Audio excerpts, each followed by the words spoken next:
तो आज हम करेंगे एप्लीकेशन बेस्ड क्वेश्चंस जो एलसीएम और एचसीएफ के होते हैं। और ये बोल सकते हैं आप इनको वर्ड प्रॉब्लम्स भी बोल सकते हैं या application based questions on LCM and HCF, यानी कि जो रियल लाइफ प्रैक्टिकली जो सिचुएशंस पॉसिबल है वहाँ पे कैसे आप एलसीएम और एचसीएफ को कॉन्सेप्ट यूटिलाइज करेंगे अपने आंसर्स निकालने के लिए। तो ये क्वेश्चंस है कि दो ब्रांड्स है चॉकलेट्स की, ठीक है, उनकी जो पैकेजिंग है एक में 24 चॉकलेट्स हैं और एक में 15 चॉकलेट्स है, यानी कि जैसे कि ये लिंट की मान लो और ये कैडबरी की मान लो, ठीक है। तो लिंट की जो चॉकलेट है उसके उसका जो बॉक्स है एक डब्बे में कितने आती है 24 चॉकलेट्स आती है, और जो कैडबरी की है उसमें कितनी आती है एक डब्बे में 15 चॉकलेट्स आती है। तो अगर मुझे दोनों ब्रांड्स की यानी कि लिंट और कैडबरी की दोनों की सेम नंबर ऑफ चॉकलेट्स चाहिए, सेम नंबर ऑफ चॉकलेट्स चाहिए, तो मुझे दोनों के कितने बॉक्स खरीदने पड़ेंगे, ताकि जितनी चॉकलेट्स मेरे पास लिंट की है, चॉकलेट्स की बात कर रहा हूँ, चॉकलेट के डब्बों की बात नहीं कर रहे, ठीक है। तो जितनी चॉकलेट्स मेरे पास लिंट की हैं उतनी ही चॉकलेट्स मेरे पास किसकी हो, कैडबरी की हो, ठीक है। अभी यहाँ पे जो सिचुएशन है वो आपको कैसे विजुअलाइज करनी है, देखो इसका हम सॉल्यूशन करेंगे। तो ऐसे क्वेश्चंस में हमेशा सिचुएशन को विजुअलाइज कर लेना आसान रहता है, हालांकि इसकी एक शॉर्ट ट्रिक भी है वो मैं बताऊंगा आपको, बट फिर भी हम यहाँ पे सिचुएशन को विजुअलाइज कर लेते हैं, ठीक है। तो ये जो है ये किसका बॉक्स है बताइए, ये लिंट का है, ठीक है। स्पेलिंग सही है कि नहीं पता नहीं, ये लिंट का बॉक्स है और ये किसका बॉक्स है, कैडबरी का। इसमें एक बॉक्स में कितनी चॉकलेट्स आती हैं, 24 चॉकलेट्स आती हैं। इसके एक बॉक्स में कितनी आती है, 15 चॉकलेट्स आती हैं। तो मुझे कितने बॉक्स खरीदने पड़ेंगे, अभी देखो यहाँ पे 24 चॉकलेट्स लिंट की हैं और 15 चॉकलेट्स किसकी हैं, कैडबरी के। तो अभी तो दोनों बराबर नहीं है, तो मुझे कितने डब्बे खरीदने चाहिए इसके दोनों, कि मेरे पास डब्बे खोलने के बाद जितनी चॉकलेट्स लिंट की आए उतनी ही चॉकलेट्स किसकी आए, कैडबरी की आए। अभी एक ध्यान में आप ये बात रखो कि देखो अभी इसके 24 और इसके 15, तो ये बात तो समझ में आ रहा है कि चॉकलेट्स जो रहेंगी टोटल हमारे पास, जो चॉकलेट्स टोटल रहेंगी जो लिंट की होगी वो 24 से ज्यादा रहने वाली है डब्बे सारे खोलने के बाद, क्योंकि अभी तो ये बराबर हो ही नहीं रहे ना। तो इनको बराबर करने के लिए हमें डब्बे कम ज्यादा तो करने पड़ेंगे, बढ़ाने पड़ेंगे। तो ये बात तो हम समझ रहे हैं कि जो लिंट की चॉकलेट्स हैं वो 24 से ज्यादा रहेंगे और जो कैडबरी की चॉकलेट्स है वो भी 15 से ज्यादा रहेंगी, ठीक है। तो यहाँ पे कॉन्सेप्ट देखो कि जो आंसर आने वाला है ना, जो आंसर आने वाला है वो उसमें जो क्वेश्चन की जो वैल्यूज दी हैं उससे बड़ा आंसर आएगा, क्वेश्चन में जो वैल्यूज दी हैं उससे बड़ी वैल्यू का आंसर आएगा। एक बात तो ये ध्यान में रखना, ये शॉर्ट ट्रिक में बहुत काम आएगा। अभी हम कंसेप्चुअली इसको जाके देखेंगे, ठीक है। तो 24 चॉकलेट लिंट के डब्बे में और 15 चॉकलेट कैडबरी के डब्बे में। तो मैं अगर कैडबरी के डब्बे 2 कर दूं तो ये 30 हो जाएंगी और ये एक ही रह जाएगी। अगर इसके डब्बे में 2 कर दूं और इसके 2 कर दूं तो ये 48 हो जाएंगी और ये 30 हो जाएंगी। तो मैं कर क्या रहा हूँ, एसेंशियली मैं 24 की टेबल लिख रहा हूँ। 24 एक डब्बे में 24 हो जाएंगी, 2 में 48 हो जाएंगी, 72 हो जाएंगी, समझ में आया, 96 हो जाएंगी। और यहाँ पे 30, 45, 60, जैसे मैं डब्बे बढ़ाते जाऊँ, एक डब्बे में 15, 2 डब्बे कर दूंगा टोटल 30, 3 डब्बे टोटल 45, 45, 4 डब्बे टोटल 60, समझ में आया। तो यहाँ पे हम कर क्या रहे हैं, मल्टीपल्स की टेबल लिख रहे हैं। तो जब मैंने एलसीएम वाला जो वीडियो है आपको कैसे बताया था, एलसीएम क्या होता है, कुछ नहीं होता है, जो 2 नंबर्स दिए हैं, 3 नंबर्स दिए हैं, उनके हम मल्टीपल्स की टेबल लिखते हैं और सबसे पहला जो कॉमन मल्टीपल है उसको उठाते हैं, ठीक है। तो यहाँ पे भी हम वही करेंगे। हमें ये देखना है कि मैं कितने डब्बे लेते रहूं कि ये जो नंबर है ना दोनों जगह सेम हो जाए, दोनों जगह क्या हो जाए, सेम हो जाए। तो अब हम इतना एलसीएम निकालना सीख चुके हैं, तो एलसीएम वही काम करता है। क्या करता है, हम क्या करेंगे, 24 के फैक्टर्स निकालेंगे। 24 के फैक्टर्स क्या आएंगे, 2 इंटू 2 इंटू 2 इंटू 3, और 15 के फैक्टर्स क्या आएंगे, 3 इंटू 5, प्राइम फैक्टर्स, हाँ ठीक है। तो हमें एलसीएम निकालने में क्या देखना होता है कि यूनिक प्राइम फैक्टर्स कौन से हैं। तो यहाँ पे यूनिक प्राइम फैक्टर्स कौन से हैं बताओ, एक तो 2 हो गया यूनिक प्राइम फैक्टर, ठीक है, एक 2 है, एक 3 और एक 5 है, यानी कि ये 3 ही टाइप के प्राइम फैक्टर्स इस दोनों के फैक्टराइजेशन में अवेलेबल हैं, ठीक है, प्रेजेंट है। 2, 3 और 5, यही 3 ऐसे प्राइम नंबर्स हैं जो इनके फैक्टराइजेशन में दिख रहे हैं हमें, ठीक है। हमें फिर क्या करना होता है, हर प्राइम नंबर की हाईएस्ट पावर चढ़ा देनी होती है। तो 2 की हाईएस्ट पावर क्या है, 3 है, जो कि यहाँ पे आई है। 3 की हाईएस्ट पावर क्या है, दोनों जगह 1 है तो 1 ही है। 5 की हाईएस्ट पावर क्या है, 1। तो इसका 24 और 15 का जो एलसीएम होने वाला है वो कितना रहेगा, 8 इंटू 3 इंटू 5, जो कि कितना होता है बताओ, 120। 120 एलसीएम है किसका, 24 और 15 का, यानी कि 24 चॉकलेट्स और 15 चॉकलेट्स का जो एलसीएम है वो कितने चॉकलेट्स होंगी, 120 चॉकलेट्स। 24 चॉकलेट्स और 15 चॉकलेट्स का एलसीएम कितना है, 120 चॉकलेट्स। तो मुझे इसकी भी 120 चॉकलेट्स चाहिए और इसकी भी 120 चॉकलेट्स चाहिए, समझ में आ गया। तो 120 चॉकलेट्स में कैसे आएंगे बताओ, 120 चॉकलेट्स निकालने के लिए इसके कितने डब्बे लगेंगे? 120 divided by chocolate in each box 24, यानी कि इसके 5 डब्बे लगेंगे, 5 बॉक्सेस ऑफ लिंट, ठीक है। और इसके 120 चॉकलेट्स निकालने के लिए कितने डब्बे निकलेंगे? 120 divided by number of chocolates, ये कितना आ जाएगा? 8, यानी कि 5 बॉक्सेस ऑफ लिंट, ठीक है। ये डबल टी आता है क्या, पता नहीं, देख लेना। 5 boxes of lint, I think single tea है, and 8 boxes of Cadbury, 8 boxes of Cadbury, समझ में आ गया? तो लिंट के 5 बॉक्सेस लगेंगे और कैडबरी के 8 बॉक्सेस लगेंगे, मिनिमम नंबर ऑफ बॉक्सेस जिनसे ये दोनों में बराबर चॉकलेट मिले। अभी देखो इसका शॉर्ट ट्रिक क्या है, जब आपको आपके कॉमन सेंस से ऐसा पता चल रहा हो कि जो आंसर की जो वैल्यू आएगी ना, आंसर की जो वैल्यू आएगी वो क्वेश्चन में जो वैल्यूज दी हैं उससे ज्यादा आने वाली है, तो वहां पे बिना पूछे एलसीएम निकाल दें। तो ये सेकंड एग्जांपल है, एक मर्चेंट है, उसके पास 3 टाइप के तेल हैं, ठीक है। 120 लीटर में एक टाइप का है, 180 लीटर क्वांटिटी में दूसरे टाइप का ऑयल है, और 240 लीटर क्वांटिटी में तीसरे टाइप का ऑयल है। और वो चाहता क्या है, इन सब को छोटी छोटी पैकेजिंग में बेचना चाहता है, और वो जो छोटी पैकेजिंग होगी वो फिक्स वॉल्यूम की पैकेजिंग होगी, ठीक है। यानी कि वो छोटे टिन के कैन में इन सारे तेलों को बेचना चाहता है, ठीक है। और वो जो टिन का कैन होगा, सारे टिन के जो कैन्स हैं उन सबका वॉल्यूम क्या होना चाहिए? बराबर, यानी कि हर टिन कैन में हर टाइप का तेल बराबर आना चाहिए, समझ में आया? तो टाइप ए का जो ऑयल है उतना ही आना चाहिए, टाइप बी और टाइप सी भी उतना ही आना चाहिए। तो आपको यहाँ पर से पता लग रहा होगा, आइडिया आ रहा होगा कि जो टिन कैन रहेगा उसका वॉल्यूम जो रहेगा उसमें जितना ऑयल आएगा वो 120 लीटर से भी कम होना चाहिए, 180 से भी कम होगा और 240 से भी कम होगा। तभी क्या होगा, वो बराबर बराबर तेल भर पाएगा ना, हर किसी टाइप का बराबर ऑयल अपने उसमें ले पाएगा। तो यहाँ पे हमें क्या करना है कि इसके, इसका और इसका, इन तीनों वॉल्यूम्स के बराबर हिस्से करने, क्या करने? बराबर हिस्से, इक्वल पार्ट्स करने, इस वॉल्यूम का भी, इस वॉल्यूम का भी और इस वॉल्यूम का भी। तो इसके लिए हम क्या करेंगे? HCF निकालेंगे, क्योंकि HCF हम तब निकालते हैं जब भी हमें अपने कॉमन सेंस से दिख रहा हो कि जो आंसर आएगा, आंसर निकालने के लिए हमें जो हमें वैल्यूज दी हैं उनके बराबर हिस्से करने पड़ेंगे, इक्वल पार्ट्स करने पड़े, ठीक है। तो यहाँ पे हम HCF निकालेंगे, 120 के फैक्टर करेंगे, क्या आएगा? 2 इंटू 2 इंटू 2 इंटू 3 इंटू 5, ठीक है। और 180 के फैक्टर्स करेंगे, क्या आएगा? 2 इंटू 2 इंटू 3 इंटू 3 इंटू 5, और फिर हम 240 के फैक्टर्स करेंगे, क्या आएगा?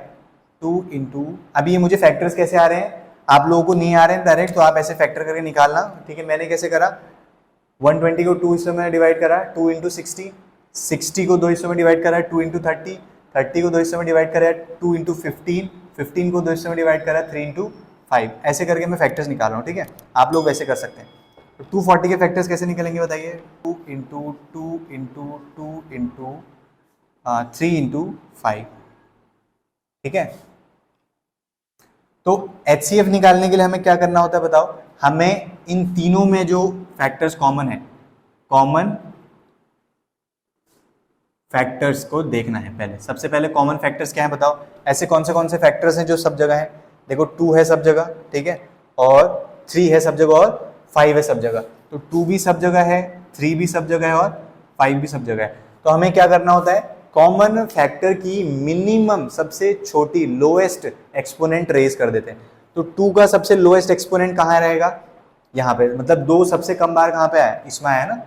तो यहाँ पे 2 टू दी पावर 2, 3 का सबसे लोएस्ट एक्सपोनेंट कहाँ है? वो सब जगह सेम ही है, 1, और 5 का भी 1। तो इन तीनों को हमने क्या कर देना है? मल्टीप्लाई कर देना है। तो ये हमारा क्या आ जाएगा? HCF, ठीक है। तो HCF क्या है? 4 इंटू 3 इंटू 5, वो कितना होता है? 60। क्या आ गया? HCF 60, क्या 60 लीटर्स, 60 लीटर्स क्या हो गया? HCF किस किस का? 120 लीटर, 180 लीटर और 240 लीटर का HCF। तो 60 लीटर के अगर हम 3 कैन बनाएंगे ना, 60 लीटर की, तो सबको वो इंटीजर नंबर ऑफ कैन्स में सारा ऑयल फिल हो जाएगा। 60 लीटर के बनाने पे, कितने के? 60 लीटर्स के। तो हम जैसे 120 लीटर वाले को टाइप ए जो है, टाइप ए यानी कि 120 लीटर, ठीक है, उसके कितने आएंगे बताओ? 3 कैन्स ऑफ 60 लीटर, ठीक है। टाइप बी के क्या आएंगे बताओ? 180 लीटर वाले के सॉरी 2, हाँ ये 2 होगा।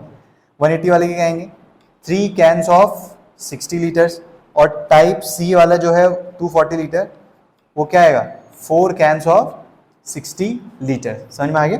तो HCF का हमें कैसा आइडिया लगता है, अपने कॉमन सेंस से जब सिचुएशन को हम थोड़ा विजुलाइज करेंगे, ठीक है, तो क्या हमें लगेगा कि जो आंसर आने वाला है वो गिवन वैल्यू से छोटा रहेगा। तो ये जो 60 लीटर है ना, ये छोटा है किससे 120 से भी, 180 से भी और 240 से भी। और आप खुद भी सोचो जब आप इसको भरोगे तो छोटे कैंस में ही तो भरोगे, तभी तो वो तीनों को हम बराबर बराबर हिस्सों में बांट पाएंगे, नहीं तो कोई चांस ही नहीं है बराबर हिस्सों में बांट पाने का। ठीक है, तो ये हम अभी थर्ड एग्जाम्पल कर रहे हैं, और यहाँ पे क्वेश्चन क्या है कि 144 cartons of Coke and 90 cartons of Pepsi cans, यानी कि जो कैंस रैप करी होती है ना, कैंस की जो पैकेजिंग होती है, जो रैप करा होता है प्लास्टिक के, उसको एक कार्टन बोलेंगे। ठीक है, पेप्सी का 6 कैन होते हैं, शायद 6 या 8 कैन होते हैं या 12, मुझे नहीं पता, बट जो कैंस की जो एक पैकेजिंग होती है इसके ऊपर से पूरा प्लास्टिक रैप किया होता है, उसको एक कार्टन बोलेंगे। ठीक है, तो कैंटीन में 144 कार्टन हैं कोक के कैंस के और 90 कार्टन है किसके, पेप्सी के कैन के।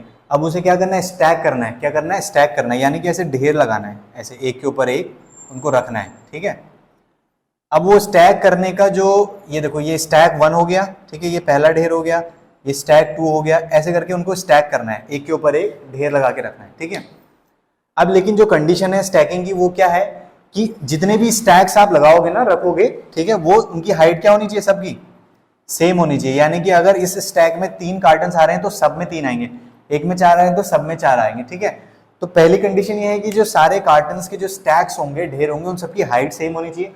और दूसरी कंडीशन ये है कि उसमें अगर यहाँ पे ये कोक है ना, तो ये सब कोक के ही होने चाहिए, यहाँ कहीं पेप्सी मिक्स नहीं होनी चाहिए। और अगर ये पेप्सी है तो ये सब पेप्सी होने चाहिए। समझ में आ गया, इधर कोक मतलब जैसे ही आप रखना चाहोगे, तो हर स्टैक में सेम कंपनी के आएंगे और हर स्टैक की हाइट क्या होगी, सेम होगी। तो देखो 144 कार्टन और 90 कार्टन, तो देखो जो शॉर्ट ट्रिक है उससे आपको साफ पता चल रहा होगा कि हम 144 के भी हिस्से करेंगे, 90 के भी हिस्से करेंगे और उनको किसी ना किसी ऑर्डर में रखेंगे। अब वो हिस्से का जो साइज है वो कितना होगा, 144 कार्टन और 90 कार्टन के जो आप पोर्शंस करोगे स्टैकिंग के लिए, एक पोर्शन की हाइट कितनी होगी, एक पोर्शन में कितने कार्टन्स आएंगे, कितने कार्टन्स आएंगे। तो उसके लिए हम क्या करेंगे, सिंपल से हमें पता चल रहा है ना कि हमारा जो आंसर आने वाला है उसमें 144 कार्टन्स और 90 कार्टन्स के छोटे छोटे हमें क्या करने हैं, हिस्से करने हैं। ठीक है, डिविजन्स करने, क्या करने हैं, डिवीजन, और इक्वल साइज के डिविजन्स, इक्वल साइज के हिस्से, यानी कि बराबर हिस्से करने हैं। तो हम वहां पे सीधे क्या निकालेंगे, HCF निकालेंगे। ठीक है, ये शॉर्ट ट्रिक है। तो इसका 144 के फैक्टर्स करिए, क्या आएगा, 2 into 2 into 2 into 2 into 3 into 3। ठीक है, और 90 के वो करिए तो 2 इंटू 3 इंटू 3 इंटू 5। अब HCF निकालने के लिए हमें क्या देखना होता है, दोनों जगह क्या देखने होते हैं, कॉमन फैक्टर्स। तो दोनों जगह कॉमन फैक्टर्स क्या है बताइए, कॉमन फैक्टर्स क्या है, 2 भी है दोनों जगह और 3 भी है, 5 सिर्फ इधर है, तो 2 और 3। अब कॉमन फैक्टर की जो लोएस्ट एक्सपोनेंट है, तो 2 का लोएस्ट एक्सपोनेंट क्या है, 1, जो कि इधर होगा। ठीक है, और 3 का लोएस्ट एक्सपोनेंट क्या है, 2, दोनों जगह 2 ही है, तो 2। अब इन दोनों को क्या कर देंगे, मल्टीप्लाई। तो ये जो HCF आएगा 144 कार्टन्स का और 90 कार्टन्स का, ठीक है, ये क्या आने वाला है, 2 और ये 18 आएगा, 18 कार्टन्स। ठीक है, 18 कार्टन्स। तो 18 कार्टन्स का हमें क्या करना है, डिवीजन करना है, यानी कि इधर 18 इधर 18 इधर 18, हर जगह 18 कार्टन्स आएंगे। ठीक है, तो हाइट ऑफ ईच कार्टन क्या हो जाएगी, हाइट ऑफ ईच कार्टन क्या हो जाएगी, मतलब ईच स्टैक वो हो जाएगा 18 कार्टन्स। ठीक है, 18 कार्टन। अच्छा, यहाँ पे आप ऐसा मत समझना कि पेप्सी के कैन की हाइट अलग होती है, कोक के कैन की हाइट अलग होती है। यहाँ पर अजम्पशन यही है कि जितना ऊंचा पेप्सी के कोन का कार्टन है उतना ही ऊंचा कोक के कोन का कार्टन है, तभी हाइट बराबर रहेगी सारे स्टैक्स की। इक्वल नंबर ऑफ कार्टन्स को एक के ऊपर एक रखने के बाद तभी हाइट बराबर रहेगी। अगर पेप्सी का कार्टन और कोक का कार्टन की हाइट ऊपर नीचे होगी तो इक्वल नंबर ऑफ कार्टन्स रखने पर भी हाइट बराबर नहीं होगी। तो ये अजम्पशंस गिवन है। ठीक है, तो हाइट ऑफ ईच स्टैक क्या हो जाएगी, 18 कार्टन्स। तो जो टोटल नंबर ऑफ जो कार्टन्स होंगे, टोटल स्टैक्स कितने ढेर, total stacks of Coke cottons. ठीक है, कोक के कितने, टोटल स्टैक्स ऑफ कोक क्या होंगे, एक स्टैक में कितने कार्टन है, 18 है ना, तो टोटल कितने हैं 144, तो 144 अपॉन 18, 144 अपॉन 18, ये कितना हो जाएगा बताओ, ये हो जाएगा 8 स्टैक्स, 8 स्टैक्स, ठीक है, ऑफ कोक। 8 ढेर किसके होंगे? कोक के होंगे। And total stacks of Pepsi, Pepsi के कितने हो जाएंगे? 90/18, वो कितने हो जाएंगे? 5 स्टैक्स ऑफ कोक, नहीं पेप्सी, 5 स्टैक्स ऑफ पेप्सी, यानी कि 8 स्टैक्स होंगे किसके? कोक के, और 5 स्टैक्स होंगे किसके? पेप्सी के। समझ में आ गया? तो ये कितने होंगे टोटल? हर एक स्टैक में 18 कार्टन होंगे, 18 कार्टन, ठीक है, सारे 18 कार्टन। और टोटल कितने कार्टन होने वाले हैं? टोटल कितने स्टैक्स होने वाले हैं? 8 + 5, टोटल स्टैक्स होंगे 13, और टोटल कार्टन हर स्टैक में होंगे 18। समझ में आया? ओके। तो जो अगला क्वेश्चन है वो ये है कि एक सर्कुलर फील्ड है, ठीक है, एक सर्कुलर फील्ड है जिसका सर्कमफ्रेंस 360 किलोमीटर है। कितना है? 360 किलोमीटर का सर्कमफ्रेंस है, यानी कि जो मैंने अभी बाउंड्री बनाई ये कितनी लंबी है? 360 किलोमीटर लंबी है, ठीक है। अब यहाँ पे 3 साइकिलिस्ट ने शुरू करा चलना, ठीक है, ये डे 1 पे 3 साइकिलिस्ट ने चलना शुरू करा, साइकिलिस्ट 1, साइकिलिस्ट 2 और साइकिलिस्ट 3। तो इस सर्कुलर फील्ड के आसपास, मतलब इस सर्कुलर फील्ड के राउंड्स लेना शुरू करे, ट्रैक मान सकते हो आप, 3 साइकिलिस्ट ने। अब उन साइकिलिस्ट की क्या लिमिटेशंस हैं, क्या कैपेबिलिटीज हैं? एक साइकिलिस्ट जो है वो एक दिन में 48 किलोमीटर चलाएगा, दूसरा साइकिलिस्ट एक दिन में 60 किलोमीटर चला पाएगा, और तीसरा साइकिलिस्ट एक दिन में 72 किलोमीटर चला पाएगा, ठीक है। तो आपसे पूछा गया है कि ये अगली बार कब मिलेंगे, अगली बार कब मिलेंगे। तो देखो इस सिचुएशन को विजुअलाइज करना भी जरूरी है, ठीक है। तो डे 1 पे शुरू हुए ये लोग चलना, तो ये 48 किलोमीटर साइकिलिस्ट यहाँ पे तक पहुंचा सिर्फ, ठीक है, और जो 60 किलोमीटर वाला है वो थोड़ा आगे पहुंचा ऐसे, और जो 72 किलोमीटर वाला है वो थोड़ा और आगे पहुंचा, ठीक है, इतना आगे पहुंच गया, ठीक है। फिर अगले, अब ये देखो ये और ये, अब ये डे 2 है, क्या है? डे 2, क्योंकि डे 1 यहाँ पे खत्म हो गया इनका, इनने आराम करा यहाँ पे इतना चला के, ये रुक गए, ठीक है। अब डे 2 पे याला जो साइकिलिस्ट है 48 किलोमीटर ये और चलेगा, डे 2 पे याला और चलेगा, डे 3 पे याला और चलेगा। तो ऐसा लग रहा है कि जैसे जैसे दिन बढ़ रहे हैं ये आगे आगे इनका डिस्टेंस ये चेंज होते रह रहा है, ये मिल ही नहीं रहा है, लेकिन ऐसा नहीं है, ठीक है। ये एक टाइम ऐसा आएगा जब ये तीनों एक लाइन में होंगे, एक लाइन में होगा, लेकिन उसके लिए हमें क्या करना पड़ेगा? इनको चलाते रहना पड़ेगा, चलाते ही रहना पड़ेगा, ठीक है। तो हमें क्या देखना है कि 48, 60 और 72 का चला हुआ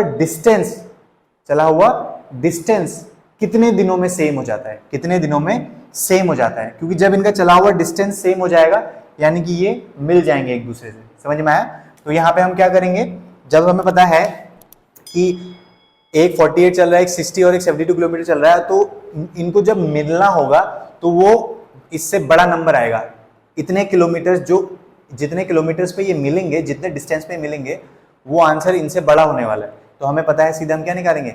एलसीएम निकालेंगे, ठीक है, यानी कि हमें इनका कॉमन डिस्टेंस निकालना है ताकि उससे हम पता कर सके कि ये कब मिल रहे हैं।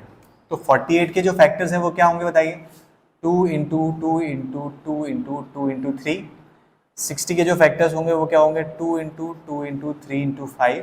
72 के जो फैक्टर्स होंगे वो क्या होंगे? 2 × 2 × 2 × 3 × तो ये इनके क्या हो गए? फैक्टर्स हो गए। अब हमें क्या निकालना है? इनका एलसीएम निकालना है। तो एलसीएम निकालने के लिए हम क्या देखते हैं बताओ? यूनिक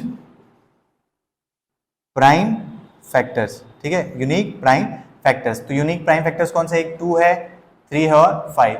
यही 3 टाइप के प्राइम फैक्टर्स हैं इनके फैक्टराइजेशन में। तो यूनिक प्राइम फैक्टर का हाईएस्ट एक्सपोनेंट रेज कर देंगे। तो 2 का हाईएस्ट एक्सपोनेंट 4 होगा जो कि इधर है, 3 का हाईएस्ट एक्सपोनेंट 2 है जो कि इधर होगा, और 5 का हाईएस्ट एक्सपोनेंट सिर्फ 1 है। तो इनका जो एलसीएम है, ठीक है, 48 किलोमीटर का, 60 किलोमीटर का और 72 किलोमीटर का जो एलसीएम है वो क्या रहने वाला है? 16 × 9 × 5, जो कितना होता है? 16 9 160 - 16 144, और 144 × 5 कितना हो जाएगा? 144 × 5 हो जाएगा 0 to 720, कितना हो जाएगा? 720 किलोमीटर। यानी कि इसका जो आने वाला है एलसीएम वो होगा 720 किलोमीटर। यानी कि 48 किलोमीटर चलने वाला, 60 किलोमीटर चलने वाला, 72 किलोमीटर चलने वाला, इनका जो कॉमन डिस्टेंस रहेगा ना ऐसे चल चल के, ये 720 किलोमीटर बाद कहीं पे जहां पे भी एक राउंड, दो राउंड, जितने भी राउंड लगा के, ये 720 किलोमीटर बाद एक दूसरे से एक लाइन में होंगे। समझ में आया? ऐसे एक लाइन में होंगे, जितना भी ये चल के आ रहे हैं एक लाइन में, ये 720 किलोमीटर बाद होंगे। तो कितने दिन लगेंगे बताइए? अब जो 72 किलोमीटर जो चल रहा है ना, 72 किलोमीटर जो चल रहा है, उसको कितने दिन लगेंगे 720 किलोमीटर चलने में? अगर वो एक दिन में 72 किलोमीटर चल रहा है, 720 अपॉन 72, यानी कि उसको कितने दिन लगेंगे? 10 डेज लगेंगे। कितने डेज लगेंगे? 10 डेज। ठीक है। अच्छा, ये जो 60 किलोमीटर वाला है, इसको कितने दिन लगेंगे? अगर 60 किलोमीटर वाले को कितने दिन लगेंगे बताओ? 720 अपॉन 60, ये कितना आ जाएगा? 12 डेज। ठीक है।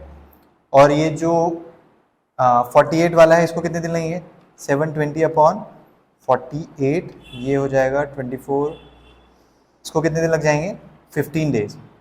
ठीक है।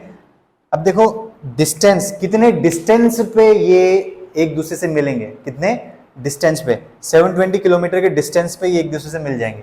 लेकिन 720 किलोमीटर चलने के लिए सबसे फास्ट जो चल रहा है उसको 10 दिन लगेंगे, उसके बाद 12 दिन लगेंगे, उसके बाद 15 डेज लगेंगे। ठीक है। तो जो हमारा आंसर है, when will they meet again?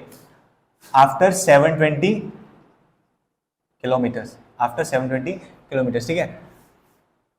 After 720 kilometres they will meet again. अब वो 720 किलोमीटर चलने में हर किसी को अलग अलग टाइम लगेगा, तो उसी हिसाब से रहेगा। ठीक है।